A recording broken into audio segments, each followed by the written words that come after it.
Hi hello ನಮಸ್ತೆ ಎಲ್ಲರಿಗೂ ಹೇಗಿದ್ದೀರಾ. ನಾನು ಮುಮ್ತಾಜ್. ಬನ್ನಿ ಇವತ್ತಿನ ವಿಡಿಯೋ ನೋಡೋಣ. ಇವತ್ತು ನಾನು ಸಮ್ಮರ್ ಟೈಮಲ್ಲಿ ಕುಡಿಲಿಕ್ಕೆ ಬೊಂಡ ಸರ್ಬತ್ ಅಥವಾ ಎಳ್ನೀರಿನ ಸರ್ಬತ್ ಯಾವ ಥರ ಮಾಡೋದಂತ ಹೇಳ್ಕೊಡ್ತಾ ಇದ್ದೀನಿ. ಸಮ್ಮರ್ ಟೈಮಲ್ಲೆಲ್ಲ ಇದು ತುಂಬ ಚೆನ್ನಾಗಿರುತ್ತೆ. ಇವಾಗಿನ ಸುಡು ಸುಡು ಬಿಸಿಲಿಗೆಲ್ಲ ಈ ಥರ ಕುಡಿಲಿಕ್ಕೆಲ್ಲ ಮಕ್ಕಳಿಗೂ ತುಂಬಾ ಇಷ್ಟ ಆಗುತ್ತೆ. ಕುಡಿಲಿಕ್ಕೆ ತುಂಬ ಚೆನ್ನಾಗಿರುತ್ತೆ. ಸುಲಭವಾಗಿ ಮಾಡ್ಕೋಬೋದು. ಬನ್ನಿ ನೋಡೋಣ ಯಾವ ರೀತಿ ಮಾಡೋದಂತ. ನೀವು ಫಸ್ಟ್ ಟೈಮ್ ನನ್ನ ಚಾನೆಲ್ ನೋಡೋದಾದರೆ ದಯವಿಟ್ಟು ನನ್ನ ಚಾನೆಲ್ ಸಬ್ಸ್ಕ್ರೈಬ್ ಮಾಡ್ಕೊಳ್ಳಿ. ಹಾಗೆಯೇ ವಿಡಿಯೋ ಇಷ್ಟ ಆದರೆ ನಿಮ್ಮ ಫ್ಯಾಮಿಲಿ ಫ್ರೆಂಡ್ಸ್ ಜೊತೆ ವಿಡಿಯೋನ ಶೇರ್ ಮಾಡಿಕೊಡಿ. ನೋಡಿ, ನಾನು ಇದಕ್ಕೋಸ್ಕರ ಫಸ್ಟ್ ಒಂದು 6 ಗ್ರಾಮ್ ಚೈನಾ ಗ್ರಾಸ್ ಬೇಕು. 6 ಗ್ರಾಮ್ ಸಾಕು, ಕರೆಕ್ಟಾಗಿ 6 ಗ್ರಾಮ್, ಅದಕ್ಕಿಂತ ಜಾಸ್ತಿ ಬೇಡ. ಅದು 3/4 ಕಪ್ ನೀರು ಹಾಕ್ಕೊಂಡು ಒಂದು 10 ನಿಮಿಷ ಇದೇ ಥರ ನೀರಲ್ಲಿ ನೆನೆಸಿಟ್ಟಿದ್ದೇನೆ. 10 ನಿಮಿಷ ಸಾಕು, ಅದಕ್ಕಿಂತ ಜಾಸ್ತಿ ಟೈಮ್ ಬೇಕಾಗಿಲ್ಲ.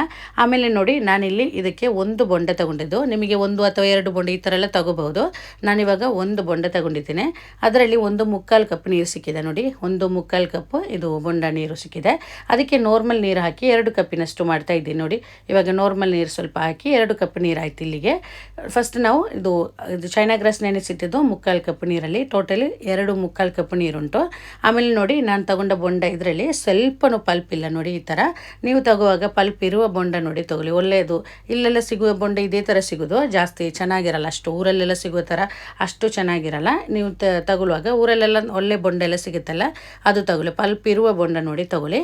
ಆಮೇಲೆ ನೋಡಿ, ಇದು ನೆನೆಸಿಟ್ಟು ಒಂದು 10 ನಿಮಿಷ ಆಯ್ತು. ಇಲ್ಲಿಗೆ ಇದಕ್ಕೆ ಇನ್ನು ಸಕ್ಕರೆ ಹಾಕಬೇಕು. ಆಮೇಲೆ ನಾವು ರೆಡಿ ಮಾಡಿ ಅದು ತೆಗೆದಿಟ್ಟ ನೀರುಂಟಲ್ಲ, 2 ಕಪ್ ಬೊಂಡ ನೀರುಂಟಲ್ಲ, ಅದನ್ನು ಹಾಕಿದ್ದೇನೆ.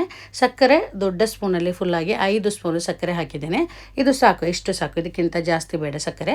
ಇದು ಇನ್ನು ನಾವು ಸ್ಟವಲ್ಲಿಟ್ಟು ಇದು ಕರಗಿಸ್ಕೋಬೇಕು. ಈ ಚೈನಾ ಗ್ರಾಸ್ ಉಂಟಲ್ಲ, ಅದೆಲ್ಲ ಮೆಲ್ಟಾಗಿ ಬರಬೇಕು. ದೊಡ್ಡ ಪಾತ್ರಕ್ಕೆ ಹಾಕಿದ್ದೇನೆ, ಸ್ಟವ್ ಆನ್ ಮಾಡಿ ಕೊಟ್ಟಿದ್ದೇನೆ. ಚೆನ್ನಾಗಿದ್ದು ಕುದಿಯುವಾಗ ಈ ಚೈನಾ ಗ್ರಾಸ್ ಎಲ್ಲ ಮೆಲ್ಟಾಗಿ ಬರುತ್ತೆ.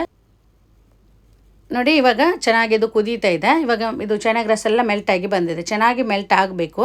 ಆಮೇಲೆ ನೋಡಿ, ಈ ಥರ ಮೆಲ್ಟ್ ಆದ ನಂತರ ಇದೊಂದು ದೊಡ್ಡದೊಂದು ಪ್ಲೇಟಿಗೆ ಹಾಕ್ತಾ ಇದ್ದೀನಿ. ಈ ಥರ ದೊಡ್ಡ ಪ್ಲೇಟ್ ಇಲ್ಲ ಅಂದರೆ ನಾರ್ಮಲ್ ನಾವು ಊಟ ಮಾಡೋ ಪ್ಲೇಟಲ್ಲಿ ಇರುತ್ತಲ್ಲ, ಒಂದು 2 ಪ್ಲೇಟಿಗೆ ಈ ಥರ ಹಾಕಿದರೆ ಆಯಿತು.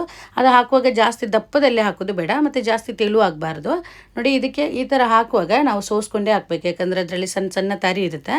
ಅದಕ್ಕೋಸ್ಕರ ನೋಡಿ, ಒಂದು ಪ್ಲೇಟಿಗೆ ಹಾಕಿದ್ದೇನೆ ನಾನಿವಾಗ. ಇದು ಸ್ವಲ್ಪ ಹೊತ್ತು ಇಡುವಾಗ ನೋಡಿ, ಈ ಥರ ಗಟ್ಟಿಯಾಗಿ ಬರುತ್ತೆ. ಒಂದು ಗಂಟೆ ಅಥವಾ 1.5 ಗಂಟೆ ಈ ಥರ ಎಲ್ಲ ಇಡುವಾಗ ಈ ರೀತಿ ಗಟ್ಟಿಯಾಗಿ ಬರುತ್ತೆ. ಈ ಥರ ಗಟ್ಟಿಯಾಗಿ ಬಂದ ನಂತರ ಒಂದು ಚಾಕುನಲ್ಲಿ ನೋಡಿ ಈ ಥರ ಕಟ್ ಮಾಡ್ಕೊಳ್ಳಿ. ಸ್ಕ್ವೇರ್ ಶೇಪಲ್ಲಿ ಕ್ಯೂಬ್ಸ್ ಆಗಿ ಕಟ್ ಮಾಡ್ಕೊಳ್ಳಿ. ಅದು ಜಾಸ್ತಿ ದೊಡ್ಡ ಪೀಸದಾಗಿ ಬೇಡ, ಆಮೇಲೆ ಚಿಕ್ಕದಾಗಿಯೂ ಬೇಡ. ನಾನು ಇದರಲ್ಲಿ ತೋರಿಸೋ ಅದೇ ಥರ ನೀವು ಕಟ್ ಮಾಡ್ಕೊಳ್ಳಿ. ನೋಡಿ, ಚೈನಾ ಗ್ರಾಸ್ ಜಾಸ್ತಿ ಆಗಬಾರ್ದು. ಜಾಸ್ತಿ ಆದರೆ ಅದು ಗಟ್ಟಿಯಾಗುತ್ತೆ. ಈ ಜೆಲ್ಲಿ ಉಂಟಲ್ಲ, ಅದು ಗಟ್ಟಿಯಾಗುತ್ತೆ. ಗಟ್ಟಿ ಆದರೆ ನಮಗೆ ತಿನ್ನಲಿಕ್ಕೆ ಅಷ್ಟು ಚೆನ್ನಾಗಿರಲ್ಲ. ಅದಕ್ಕೋಸ್ಕರ 6 ಗ್ರಾಮ್ ಕರೆಕ್ಟಾಗಿರುತ್ತೆ. ನೋಡಿ, ಈ ಥರ ಮಾಡ್ಕೊಳ್ಳಿ. ಇವಾಗ ನಮ್ಮ ಜೆಲ್ಲಿ ಎಲ್ಲ ರೆಡಿ ಆಯಿತು ನೋಡಿದ್ರಲ್ಲ, ಇದೇ ಥರ ಮಾಡ್ಕೊಳ್ಳಿ. ಇದಕ್ಕಿಂತ ಜಾಸ್ತಿ ದೊಡ್ಡ ಪೀಸಸ್ ಬೇಡ, ಚಿಕ್ಕದು ಬೇಡ, ಈ ರೀತಿ ಸಾಕು. ಆಮೇಲೆ ಒಂದು ಮಿಕ್ಸಿ ಜಾರ್ ತಗೊಂಡಿದ್ದೇನೆ. ಅದಕ್ಕೆ ಸ್ವಲ್ಪ ಹಾಲು ಹಾಕ್ತಾ ಇದ್ದೀನಿ. 1.5 ಕಪ್ಪಿನ ಅಷ್ಟು ಹಾಲು. ಇವಾಗ ಮತ್ತೆ ಹಾಲು ಹಾಕಲಿಕ್ಕೆ ಉಂಟು. ಇವಾಗ ಇಷ್ಟು ಸಾಕು. ಆಮೇಲೆ ನೋಡಿ, ನಾನು ಇವಾಗ ಬೊಂಡದಲ್ಲಿ ಸ್ವಲ್ಪನೂ ಪಲ್ಪ್ ಇರಲಿಲ್ಲ. ನೀವು ನೋಡಿದ್ರಲ್ಲ, ಸ್ವಲ್ಪನೂ ಅದರಲ್ಲಿ ಬಾವೆ ಇರಲಿಲ್ಲ. ಬಾವೆ ಇದ್ದರೆ ಇದು ನಾವು ಅದರ ಪಲ್ಪ್ ಉಂಟಲ್ಲ, ಅದು ಮಿಕ್ಸಿ ಜಾರ್ಗೆ ಇದರ ಹಾಲಿನ ಜೊತೆಗೆ ಹಾಕಿ ಅದು ಬ್ಲೆಂಡ್ ಮಾಡ್ಕೋಬೇಕು. ನಾನಿಲ್ಲಿ ಬಾವೆ ಇಲ್ಲದ ಕಾರಣ ನೋಡಿ ಸ್ವಲ್ಪ ಇದು ಕೋಕೋನಟ್ ಮಿಲ್ಕ್ ಹಾಕ್ತಾ ಇದ್ದೀನಿ. ಆ ಒಂದು ರುಚಿ ಸಿಗಲಿಕ್ಕೋಸ್ಕರ ಕೋಕೋನಟ್ ಮಿಲ್ಕ್ ಸ್ವಲ್ಪ ಹಾಕ್ತಾ ಇದ್ದೀನಿ. ಇದು ಫ್ರಿಜ್ಜಲ್ಲಿ ಇಟ್ಟ ಕಾರಣ ಇದು ಸ್ವಲ್ಪ ತಿಕ್ಕಾಗಿ ಬಂದಿದೆ. ನೋಡಿ, ಕ್ರೀಮ್ ಥರ ಇದೆ. ಇದು ಸ್ವಲ್ಪ ಒಂದು 1/2 ಕಪ್ಪಿನಷ್ಟು ಹಾಕ್ತಾ ಇದ್ದೀನಿ, ಯಾಕಂದರೆ ಅದರ ರುಚಿ ಸಿಗಲಿಕ್ಕೋಸ್ಕರ. ನೀವು ತಗುವಾಗ ಇದು ಬೊಂಡ ಅದರ ಬಾವೆ ಬರುತ್ತೆ ಪಲ್ಪ್, ಅದನ್ನೇ ಹಾಕಿ, ಅದು ಚೆನ್ನಾಗಿರುತ್ತೆ. ಇದಕ್ಕಿಂತ ಅದು ರುಚಿಯಾಗಿರುತ್ತೆ. ನಾವು ಬೊಂಡದ ಪಲ್ಪ್ ಅದೆಷ್ಟು ಉಂಟು ಅದೆಲ್ಲ ಹಾಕ್ಬೋದು. ಆಮೇಲೆ ಇನ್ನು ಇದಕ್ಕೆ ನಾವು ಸಕ್ಕರೆ ಹಾಕಬೇಕು. ಸಿಹಿಗೆ ಎಷ್ಟು ಸಕ್ಕರೆ ಬೇಕೋ ಅದಕ್ಕೆ ಬೇಕಾದಷ್ಟು ಸಕ್ಕರೆ. ನಾನಿಲ್ಲಿ ಕಂಡೆನ್ಸ್ ಮಿಲ್ಕ್ ಹಾಕ್ತಾ ಇದ್ದೀನಿ. ಕಂಡೆನ್ಸ್ ಮಿಲ್ಕ್ ಇದ್ದರೆ ಅದನ್ನೇ ಹಾಕೊಳ್ಳಿ, ಅದು ತುಂಬ ಚೆನ್ನಾಗಿರುತ್ತೆ. ಮಿಲ್ಕ್ ಬೇಡ ಬರುತ್ತಲ್ಲ, ಅದನ್ನೇ. ಅದು ಎಷ್ಟು ಬೇಕಾದಷ್ಟು ಸಿಹಿ ಎಷ್ಟು ಬೇಕೋ ಅದಕ್ಕೆ ಬೇಕಾದಷ್ಟು ಹಾಕೊಳ್ಳಿ. ಅದು ನಾನು ಹೇಳಿದಾಗೆ ಕಂಡೆನ್ಸ್ ಮಿಲ್ಕ್ ಹಾಕುವಾಗ ತುಂಬ ಚೆನ್ನಾಗಿರುತ್ತೆ. ಇಲ್ಲ ಅಂದರೆ ಸಕ್ಕರೆನೇ ಹಾಕ್ಬೋದು. ನಾನಿವಾಗ ಸ್ವಲ್ಪ ಕಂಡೆನ್ಸ್ ಮಿಲ್ಕ್ ಆಮೇಲೆ ಸ್ವಲ್ಪ ಸಕ್ಕರೆ ಕೂಡ ಹಾಕ್ತಾ ಇದ್ದೀನಿ. 2 ಮಿಕ್ಸ್ ಮಾಡಿ ಹಾಕ್ತಾ ಇದ್ದೀನಿ. ಯಾವುದಾದ್ರೂ ಒಂದು ಹಾಕೋದಾದ್ರೆ ಆ ಥರ ಕೂಡ ಆಗ್ಬೋದು. ಇದೆಲ್ಲ ಹಾಕಿ ಚೆನ್ನಾಗಿದು ಬ್ಲೆಂಡ್ ಮಾಡ್ಕೊಳ್ಳಿ. ಚೆನ್ನಾಗಿ ಬ್ಲೆಂಡ್ ಮಾಡ್ಕೋಬೇಕು. ನೋಡಿ, ಸ್ವಲ್ಪ ಸಕ್ಕರೆ ಕೂಡ ಹಾಕ್ತಾ ಇದ್ದೀನಿ. ಸಿಹಿ ಎಷ್ಟು ಬೇಕೋ ಅದಕ್ಕೆ ಬೇಕಾದಷ್ಟು ನೋಡ್ಕೊಳ್ಳಿ. ಸಿಹಿ ಕಮ್ಮಿ ಆಗಬಾರ್ದು. ಸ್ವಲ್ಪ ಸಿಹಿ ಇರುವಾಗ ತುಂಬ ಚೆನ್ನಾಗಿರುತ್ತೆ ಕುಡಿಲಿಕ್ಕೆ. ನೋಡಿ, ಈ ಥರ ಬ್ಲೆಂಡ್ ಮಾಡ್ಕೊಂಡಿದ್ದೇನೆ. ಆಮೇಲೆ ಮಿಕ್ಸಿ ಜಾರ್ ತೊಳ್ಕೊಂಡು ಸ್ವಲ್ಪ ನೀರು ಹಾಕ್ತಾ ಇದ್ದೀನಿ. ನೀರು ಜಾಸ್ತಿ ಬೇಡ, ಮತ್ತು ಸ್ವಲ್ಪ ಹಾಲು ಕೂಡ ಹಾಕಲಿಕ್ಕೆ ಉಂಟು. ಇದು ನಾನಿವಾಗ ನಾರ್ಮಲ್ ನೀರು ಹಾಕಿದ್ದೇನೆ. ನೀವು ಹಾಕುವಾಗ ಎಳ್ನೀರೇ ಹಾಕೊಳ್ಳಿ. ಎಳ್ನೀರು ಹಾಕುವಾಗ ತುಂಬ ಚೆನ್ನಾಗಿರುತ್ತೆ. ನನ್ನ ಕೈಯಲ್ಲಿ ಎಳ್ನೀರು ಕಮ್ಮಿ ಇತ್ತು, ಅದಕ್ಕೋಸ್ಕರ ಸ್ವಲ್ಪ ನಾರ್ಮಲ್ ನೀರು ಹಾಕಿದ್ದೇನೆ. ಆಮೇಲೆ ಮತ್ತೆ ಸ್ವಲ್ಪ ಇದಕ್ಕೆ ಹಾಲು ಹಾಕಬೇಕು. ಜಾಸ್ತಿ ತೆಳು ಆಗಬಾರ್ದು, ನೋಡ್ಕೊಳ್ಳಿ.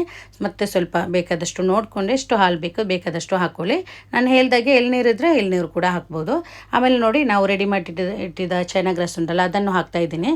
ಇದರ ಜೊತೆಗೆ ನಮಗೆ ಸ್ವಲ್ಪ ಕಸ್ಕಸ್ ಕೂಡ ಹಾಕಬೇಕು. ಕಸ್ಕಸ್ ನೋಡಿ ಸ್ವಲ್ಪ ನೀರಲ್ಲಿ ನೆನೆಸಿಟ್ಟಿದ್ದೇನೆ. ಅದು ಎಷ್ಟು ಬೇಕಾದಷ್ಟು ನೋಡಿಕೊಂಡು ಹಾಕ್ಬೋದು.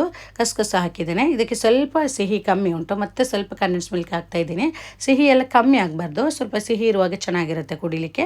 ಇನ್ನು ನಾವಿದು ಇವಾಗ ಇದು ಎಳ್ನೀರಿನ ಶರ್ಬತ್ ಇಲ್ಲಿ ರೆಡಿ ಆಯಿತು. ಇನ್ನು ನಾವಿದು ಫ್ರಿಜ್ಜಲ್ಲಿಟ್ಟು ಕೋಲ್ಡಾಗಿ ಮಾಡ್ಕೋಬೇಕು. ಕೋಲ್ಡ್ ಮಾಡಿ ಕುಡಿಯುವಾಗ ತುಂಬ ಚೆನ್ನಾಗಿರುತ್ತೆ. ಇದೇ ಥರ ಇವಾಗ ಕುಡಿಯೋದಕ್ಕಿಂತ ಇಲ್ಲಾಂದರೆ ಐಸ್ ಕ್ಯೂಬ್ಸ್ ಕೂಡ ಹಾಕ್ಬೋದು. ನಾನಿವಾಗ ಈ ಥರ ಮಾಡಿಕೊಂಡು ಫ್ರಿಜ್ಜಲ್ಲಿ ಇಡ್ತಾ ಇದ್ದೀನಿ. ಫ್ರಿಜ್ಜಲ್ಲಿಟ್ಟು ಕೋಲ್ಡಾಗಿ ಕುಡಿಬೇಕು, ತುಂಬ ಚೆನ್ನಾಗಿರುತ್ತೆ. ನೋಡಿದ್ರಲ್ಲ, ನೀವು ಮಾಡಿ ನೋಡಿ, ತುಂಬಾ ಸುಲಭ. ಇವಾಗ ಊರಲ್ಲೆಲ್ಲ ತುಂಬ ಸೆಕೆ, ಸುಡು ಬಿಸಿಲಿಗೆಲ್ಲ ಈ ಥರ ಕುಡಿಲಿಕ್ಕೆಲ್ಲ ಮಕ್ಕಳಿಗೆಲ್ಲ ತುಂಬಾ ಇಷ್ಟ ಆಗುತ್ತೆ. ಎಲ್ರಿಗೂ ತುಂಬ ಚೆನ್ನಾಗಿರುತ್ತೆ ಇದು. ನೀವು ಒಂದ್ಸಲ ಆದರೂ ಟ್ರೈ ಮಾಡಿ ನೋಡಲೇಬೇಕು. ತುಂಬ ಸುಲಭವಾಗಿ ಮಾಡುವಂಥ ಎಳ್ನೀರಿನ ಶರ್ಬತ್ತು. ನೋಡಿದ್ರಲ್ಲ, ನೀವು ಇವತ್ತಿನ ರೆಸಿಪಿ ನಿಮ್ಗೆ ಇಷ್ಟ ಆದರೆ ದಯವಿಟ್ಟು ನನ್ನ ಚಾನೆಲ್ ಸಬ್ಸ್ಕ್ರೈಬ್ ಮಾಡ್ಕೊಳ್ಳಿ. ಇದ್ರ ಜೊತೆ ಮೇಲ್ಗಡೆ ಸ್ವಲ್ಪ ಪಿಸ್ತಾ ಹಾಕಿದ್ದೇನೆ, ಅದು ಹಾಕಬೇಕಂತಿಲ್ಲ, ಜಸ್ಟ್ ವೀಡಿಯೋಗೋಸ್ಕರ ಹಾಕಿದ್ದೇನೆ.